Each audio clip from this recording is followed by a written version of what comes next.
కూటమి సర్కార్ దళితుల సంక్షేమాన్ని విస్మరించిందన్నారు కాకినాడ జిల్లా వైఎస్ఆర్సీపీ అధ్యక్షులు దాడిశెట్టి రాజా.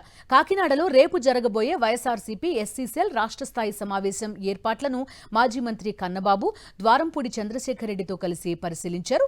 వైఎస్ఆర్సీపీ హయాంలో వైఎస్ జగన్మోహన్ రెడ్డి దళితులకు 28 సంక్షేమ పథకాలు అమలు చేశారని గుర్తు చేశారు. దళితుల సంక్షేమ పథకాల కోసం 70,000 కోట్లు ఖర్చు చేశారని ఎస్సీ విభాగం రాష్ట్ర అధ్యక్షులు సుధాకర్ బాబు వెల్లడించారు. బడుగు బలహీన వర్గాల పక్షపాతి వైఎస్ జగన్మోహన్ రెడ్డి అని మరోసారి సీఎంని చేసేందుకు కాకినాడ వేదికగా కార్యాచరణ సిద్ధం చేస్తున్నామని తెలిపారు.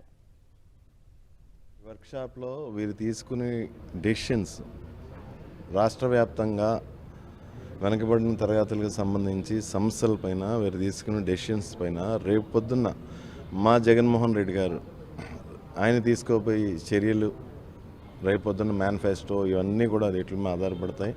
ఇదే విధమైన వర్క్షాప్లు రాష్ట్ర వ్యాప్తంగా సుధాకర్ బాబు గారి ఆధ్వర్యంలో జరుగుతాయి.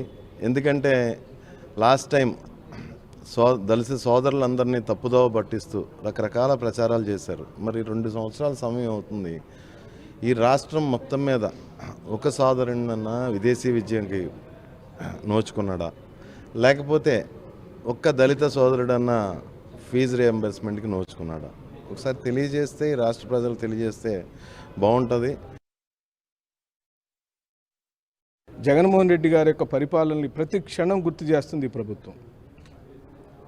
అందుకని మేమందరం కార్యోన్ముఖులు అవ్వాలని నిర్ణయానికి వచ్చాం. మాకు వేరే మార్గం లేదు.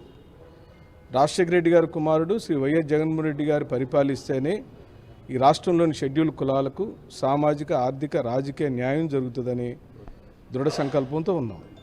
రేపు అనేకమైన సమస్యల మీద చర్చలు జరుగుతున్నాయి.